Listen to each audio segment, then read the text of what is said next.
tenemos con nosotros a la licenciada Silvia Contreras, quien es coach en procesos neurolingüísticos y que con quien estaremos tratando el tema de los cuentos e historias que usted puede interactuar con sus hijos para tratar de transmitir valores, ver cómo esos cuentos y esas historias que usted le puede enseñar a sus hijos se pueden convertir en una herramienta para acercarlo a que sea un mejor adulto, a que tenga valores. Dicen por ahí que el dinero se termina, sin embargo, los valores no se pierden nunca.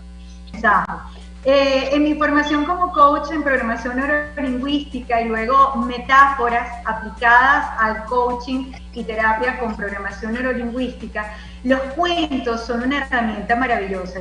Creo que nunca es tarde para ese reaprendizaje del cual vamos a hablar. Un mundo infantil, cuando éramos niños, ¿a quién recuerda esos cuentos? Que leíamos cuando éramos niños. Mi cuento favorito, y lo digo y lo mantengo, es El Principito. No sé cuál es el tuyo, Héctor, pero para mí El Principito es un cuento que constantemente lo leo y siempre me da una información distinta. ¿Y por qué es distinta? Porque evidentemente cada vez que leemos estos cuentos no somos los mismos. La vida es un constante cambio, es un constante crecimiento, ya sea de forma consciente o inconsciente. Por lo tanto, los cuentos que leíamos de niños, esas narraciones que traían a colación incluso personajes fantásticos, porque además nos introducían en una atmósfera mágica, lúdica, donde la emoción, donde el aprendizaje era a través de la conexión con ese mundo fantástico. Luego, cuando vamos creciendo, por supuesto, toda esa información que vamos recibiendo del mundo exterior, llámese creencias, muchas de ellas creencias limitantes, todos esos paradigmas, esos programas que se instalan a nivel inconsciente y que luego operan en automático, nos van de alguna manera alejando de esa visión, de ese mundo fantástico y lúdico de la niñez. Entonces, esta herramienta de la cual les voy a comentar hoy, que es la lectura de estos cuentos, teniendo como referencia esas narraciones que traen símbolos, metáforas y se expresan en un lenguaje muy particular. No Silvia, es el lenguaje al que estamos acostumbrados. ¿Sí? Silvia, discúlpame que te interrumpa un momentito. Mientras estás hablando, estás expresando mucho de los cuentos, de las metáforas, de muchos procesos. Tengo que detenerte para preguntarte algo. Hoy en día se respeta mucho lo que es la parte del individualismo. Se respeta mucho la parte que los niños entienden que es su entorno, cómo los niños lo interpretan. Y oye, ya se trata de tratar de identificar cuáles son los gustos de los niños. Y dependiendo de la edad, pueden aparecer gustos diferentes porque los mismos van cambiando. Mi pregunta es, Joan Manuel Serrat tiene una canción que dice esos locos bajitos, que les vamos transmitiendo nuestras frustraciones, nuestras creencias y nuestra música, lectura, etc. Entonces la pregunta es, ¿de qué manera pudiéramos ir involucrando a los niños en algún cuento? Por ejemplo, tú me hablas del Principito, quizás si tienes hijos o sobrinos, ya tú le habrás tratado de introducir a tu niño o a tu niña el Principito como lectura, pero quizás ese niño no se siente identificado con eso. Entonces, ¿de qué manera pudiéramos tratar que los niños no se sientan obligados? Igual que como ocurre a veces con las carreras universitarias, con alguna cosa, no, yo estudié eso porque eso era lo que papá quería. Entonces, ¿de qué manera pudiéramos no equivocarnos tratando de elegir algún tipo de cuento para que nuestros niños no sientan que los estamos obligando? Silvia. Sí, fíjate, te voy a hablar de mi experiencia. Yo tengo una niña de 10 años y realmente el proceso todavía no ha consolidado, digamos, el proceso de amor por la lectura. Y en algún momento, pues incluso caí en ese error de cómo forzarla, ¿no? Y este proceso es un proceso que se vive a diario, Héctor. Esto no es un manual, no es una fórmula exacta que sirva para cada niño. Incluso yo tengo una sola, pero yo converso con otras mamás que me dicen que tienen 3 hijos criados bajo el mismo esquema y son tan diferentes, porque en definitiva hay un tema de personalidad, hay un tema de intereses, aun cuando estén en el mismo contexto. Entonces, cualquier aprendizaje que se pretenda inducir o imponer, ese aprendizaje está destinado a dar la curva del aprendizaje, que es hasta hacerlo inconsciente.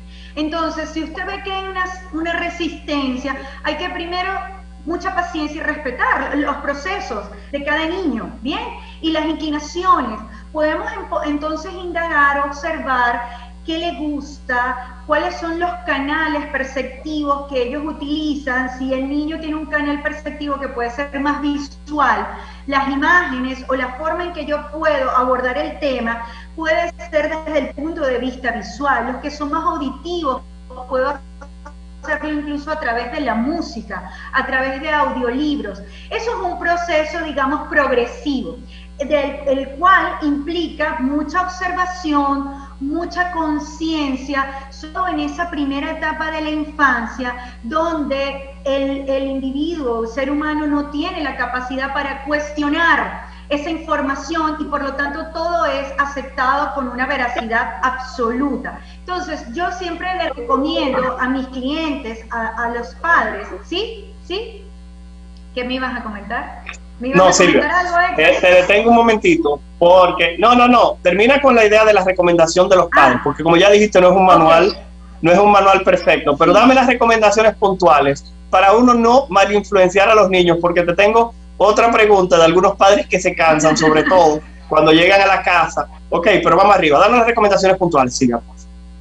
Sí, las recomendaciones es que todo lo que pueda potenciar, agregar, digamos, a esa formación del niño, bienvenido sea.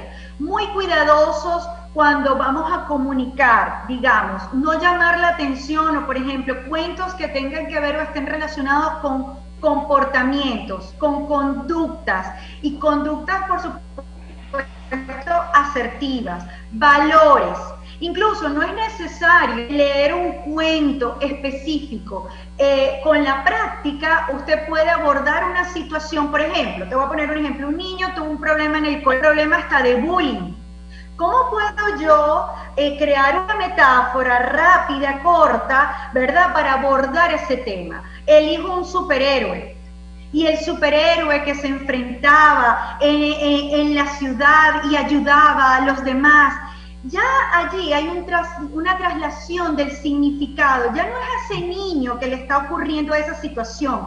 Entonces él lo puede ver con mayor amplitud y puede identificarse incluso con ese superhéroe.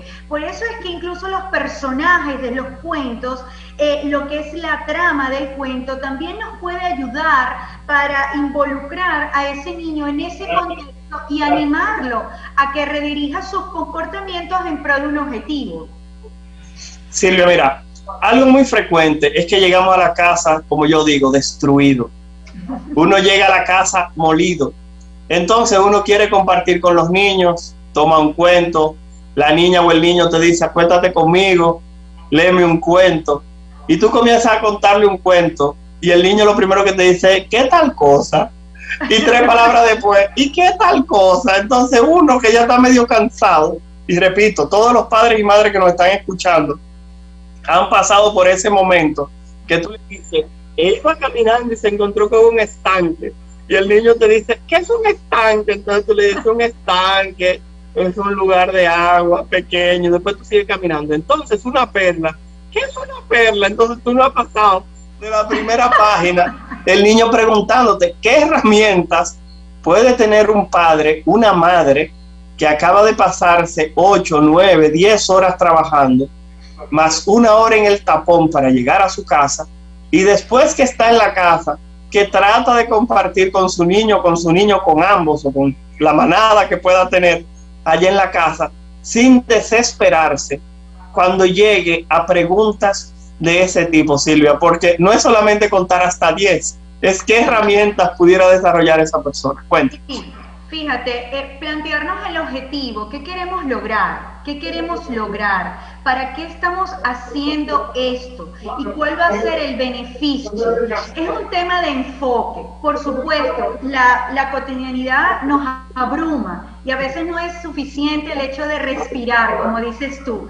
Pero si nos planteamos el objetivo, porque además es una cosa importante, no solamente es lo que comunicamos al momento de leer el cuento, sino la forma en que lo hacemos.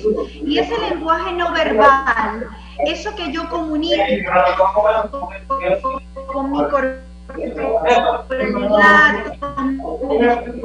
gestos, con mis malas palabras. Entonces sí, ese padre que llega cansado necesita primero autogestionarse, y si no, que no lo haga. No todos los momentos son propicios para eso, y hay que también darnos el permiso de ser flexibles con nosotros mismos para poder irnos adaptando e instalando esas prácticas. Todo es un proceso. ¡Ay, Nasira! Feliz de verte. Hola.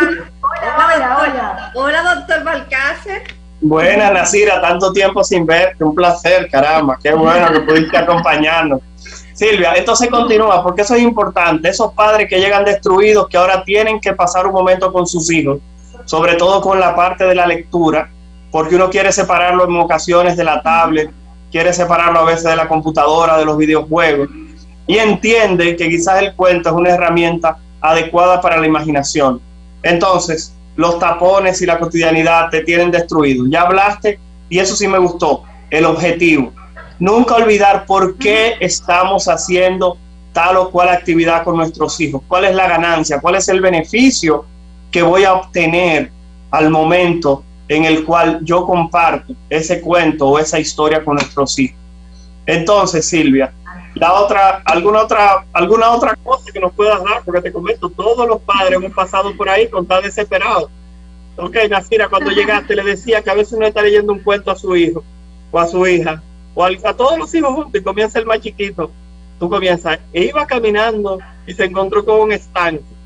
Tú llevas una sola oración y el niño comienza, ¿qué es un estanque? Entonces tú le explicas que es un estanque. Dice, sumergió en el estanque y se encontró con una perla. ¿Qué es una perla? Tú llevas 2 oraciones y ya le lleva 2 preguntas. Tú quieres que se duerman, tú quieres compartir con ellos, pero realmente te cansas. Entonces Silvia nos estaba diciendo que el primer objetivo es trazarnos una meta, saber qué es lo que quiero conseguir, qué es lo beneficioso de yo compartir con mis niños, específicamente involucrando los cuentos dentro del proceso. Entonces le pregunto a Silvia si hay alguna otra cosa, además de ejercicio de respiración y contar hasta 10, para uno no convertirse, ¿verdad?, en ese ser malo que le dice, déjame esperar, déjame que el cuento siga. Sí, entonces, ¿qué otra cosa, Silvia? Sí, es la conciencia de que el aprendizaje también es compartido, porque en ese proceso no solo aprende tu hijo, aprendes tú como padre y aprendes otras formas de interactuar, más empáticas, más amorosas, más compasivas. Y como muy bien lo comentaba al principio, no hay un manual, así que si un día usted llega cansado y usted tiene en la agenda compartir con sus hijos un cuento y no se siente con ánimo, pues no pasa nada, lo hace cualquier otro día. Es decir, no hay nada escrito en ese sentido. Lo que sí es interesante, y creo que es el punto focal de esta interacción tan chula, es cómo esos cuentos lo podemos utilizar con un nivel de conciencia para aprovecharlos al máximo. Bien, ay, gracias, Héctor, encantada. Le comentaba a Héctor, Nasira, que cuál es el poder realmente de los cuentos, y es por el contenido metafórico que tienen. Es poder reencuadrar, trabajar valores, identidad, creencias, mejorar comportamientos a través de una metáfora.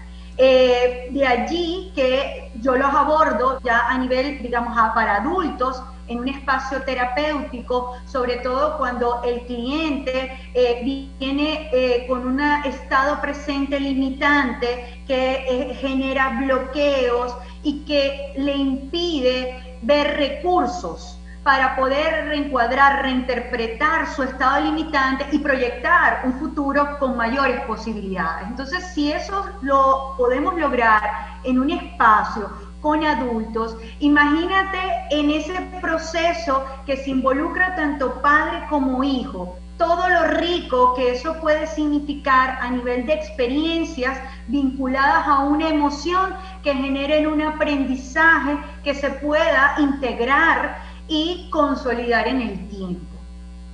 ¿Sí? Coméntame, porque si no, yo me emociono, Nacira.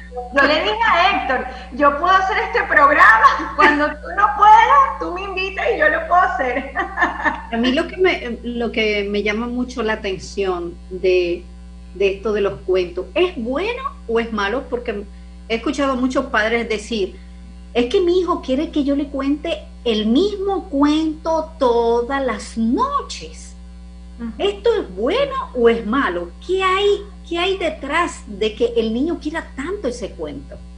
Sí, es interesante esa pregunta porque incluso en esa etapa, desconozco ese tipo de edad, pero hay una etapa, la etapa de la infancia, los niños necesitan procesar la información para integrarla a través de la repetición. Yo, por ejemplo, mi hija ya tiene 10 años, está más grande, pero yo tengo sobrinitos, primitos, la película de Soul. La ven y la ven y la ven y se saben los diálogos y los personajes porque en ese proceso de esa etapa de la vida necesitan, digamos, esa repetición para poder consolidar ese aprendizaje. Además, en esa edad, las conexiones neuronales ocurren con mucha más rapidez que en nuestra adultez. Entonces, en ese proceso de aprendizaje es tan interesante y tan rico que si el niño le pide que nuevamente le lea el cuento, usted lo haga. No hay nada malo en ello. Y de hecho, puedes aprovechar la oportunidad que si el cuento le genera un interés, sacarle el mayor provecho a ese cuento, indagar realmente cuál es esa conexión, qué es lo que le interesa, es un personaje, puede incluso hacer una reflexión al final. Oye, ¿qué te llamó la atención del cuento? ¿Con qué personaje te identificaste? ¿Qué te gustaría hacer? ¿Cómo te gustaría? Porque tal vez el cuento puede seguirse trabajando. ¿En qué sentido? El cuento a lo mejor tuvo un final, pero ese es el final. Si tú pudieras continuar el cuento, ¿cómo te gustaría? ¿Qué personajes te gustaría que aparecieran? Y la metáfora, y aquí hablo de la metáfora, digamos, por excelencia, la metáfora del viaje del héroe, Joseph Campbell, en la cual todos los cuentos de Disney tienen la misma base, la misma metáfora. Es el personaje que se le presentan una serie de obstáculos, hay un evento movilizador que lo lleva a salir de su zona de confort, se encuentran unos personajes maravillosos porque en este camino de la vida no andamos solos. Siempre hay un mago, ¿verdad? Hay una bruja, una damadrina, un sabio que nos encontramos en el camino y que nos muestra nuestro potencial. Entonces, en ese sentido, esa persona, ese niño, ese héroe, pero que aún no sabe que es un héroe, regresa transformado a su hogar con todos esos recursos incorporados. Entonces, digamos, en programación neurolingüística, ya el objetivo concreto de una metáfora bien construida es incitar, inducir al oyente o al lector, al cliente o en este caso un paciente, a reencuadrar la experiencia. Tengo un estado que me limita, no sé cómo salir, no sé qué hacer, pero a través de una metáfora yo puedo entender que ese personaje pudo enfrentar estos obstáculos, pudo encontrar otros recursos y ahí es donde viene ese proceso de transformación. Por eso es que a nivel terapéutico, con las metáforas que trabajamos son metáforas evolutivas, metáforas generativas de recursos que inducen un proceso de introspección para poder identificar cuáles son esos recursos y transformarnos para el logro de nuestros objetivos. Así funciona, digamos, ya la metáfora en programación neurolingüística y en un espacio terapéutico. Cuando tú lo utilizas como herramienta terapéutica, Silvia, ¿hay cuentos específicos para casos específicos de ese paciente?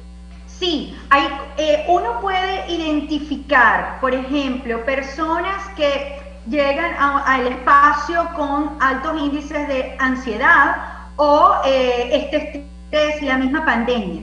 Entonces, por ejemplo, hay un cuento muy cortito que, si me lo permites, lo puedo compartir. Claro. Esto se hace, Nasira, en una conversación muy fluida y muy empática. Lo primero que hay que generar es esa empatía, ese estado de confianza. Una vez que el cliente o el paciente se encuentre en ese estado de confianza, uno puede muy sutilmente, porque es un arte, inducir o traer a colación la metáfora. Entonces, imagina que el cliente me está planteando su situación, su estado limitante, y yo introduzco, mira, ¿sabes qué? Yo acabo de recordar un cuento, y el cuento tiene que ver con un rey, que el rey les dijo a su séquito en el palacio que quería un cuadro que reflejara la paz perfecta. Y muchos empezaron a pintar ese cuadro, y al final hubo dos cuadros. El primer cuadro era un cuadro donde se reflejaba un lago, todo muy colorido, y había otro cuadro que era gris, había una tormenta, pero en una roca había un árbol, y en el árbol había un nido, y en el nido un pajarito. Y cuando le preguntaron al rey ¿cuál de los dos iba a elegir? Todos pensaban que iban a elegir el primer cuadro. Y resulta que el rey, en su sabiduría, dijo, no, es que la paz perfecta, la imagen de la paz perfecta no significa que no haya problemas. Exacto. Elijo el segundo cuadro porque, independientemente de lo externo, independientemente de la tormenta en la que podamos estar, podemos sentirnos como ese pajarito que está protegido y contenido en su nido. Este cuento nos invita, y la meta es cómo abordamos nuestra cotidianidad, cómo ante esa misma circunstancia puede ser abrumadora, o cómo podemos ser resilientes y adaptarnos a esas circunstancias. Entonces, en medio de un espacio terapéutico se trae la metáfora, uno va calibrando el lenguaje verbal y no verbal del cliente, y puede haber un insight. Oye, sí, y puede ahí, en ese momento, puede trasladar el significado. Oye, pero tal vez yo me estoy ahogando en un vaso de agua. Exactamente. Pero yo no me había dado cuenta que tengo a disposición este recurso. Entonces, lo que hace también, porque la voz, ¿no?, la empatía, todo genera unas condiciones para silenciar la loca de la casa y que empiece a emerger nuestro lado creativo, Nasira. Yo creo que en esta pandemia necesitamos conectarnos nuevamente con ese lado creativo, con nuestra infancia, con lo lúdico, porque estamos tan acostumbrados a hacer una excesiva racionalización e intelectualización de todo lo que nos ocurre, y muchas de las respuestas no están ahí, las grandes respuestas no están ahí. Lo interesante de todo esto, así como tú dices que debemos ser creativos, es utilizar esa creatividad que muchos de nosotros somos expertos, y principalmente las mujeres, para agrandar los problemas. Y hay que decirlo, tú lo sabes muy bien, Silvia, que nosotras las mujeres somos expertas en agrandar el problema, y somos tan que miramos como al hombre diciendo, pero es que será sinvergüenza, o es que a él no le duele. Y es que sabe mirar las cosas desde otro punto de vista. Entonces tenemos que aprender a esta creatividad de agrandar, de saber manejar esta creatividad para las cosas buenas, para saber que podemos ir más allá de que ese problema lo podemos ver como ese pajarito, que esa tormenta convertirla en fabulosas soluciones y que el pajarito, en realidad, que es bien pequeño, miremos el problema de ese tamaño. Mira todo lo que podemos hacer con ese cuento. Exactamente. Esto es maravilloso lo que tú has dicho porque nos lleva a explorar en otras alternativas para reinterpretar nuestra realidad, que en definitiva no es una realidad objetiva, Nacía. Operamos a partir de los filtros que tenemos instalados y que muchos de ellos distorsionan la realidad objetiva. Exacto. Entonces, para, digamos, bajar la complejidad o la intensidad de la emoción, que esa experiencia, de acuerdo a mis programas mentales, la estoy interpretando de forma limitante o negativa, yo pudiera preguntarme, ¿de qué otra forma puedo interpretar esto? ¿Cómo me gustaría reescribir la historia? Porque además, en estos días de una charla sobre eso, los cuentos que vivimos, y utilicé la metáfora de Alicia en el País de las Maravillas. Entonces, en el País de las Maravillas. Resulta... Silvia, espérate, para que nos cuentes eso bien. Ajá. Vámonos primero a un corte comercial. Y claro que sí. Eso, vamos a ver cómo tú manejaste ese cuento de Alicia en el País de las Maravillas. Si lo podemos llevar a nuestra realidad, porque vivimos muchos momentos en los que somos grandiosos, como Alicia, que era grande, y en un momento se puso chiquita, y así podemos ver nuestros problemas. Así que, señores, no se muevan, no cambien el dial, porque este programa está buenísimo. Hoy hablamos sobre la importancia de los cuentos como herramienta terapéutica. Estamos con Silvia, ella es, sigan su cuenta, @cambiando de zapatos. Cambio de zapatos. Cambio de zapatos. Ajá. Cambio de zapatos, así, @cambio de zapatos. Sigan su cuenta de Instagram, ustedes verán cosas maravillosas en esa cuenta. Y lo que ustedes pueden aprender también en ese problema que usted ahora mismo está sumergido, tomar un momento con Silvia y hacer una cita con ella. Eso es lo que usted tiene que hacer. No vea tan grande esa tormenta, sino vea la de grandes soluciones. Nos vamos en...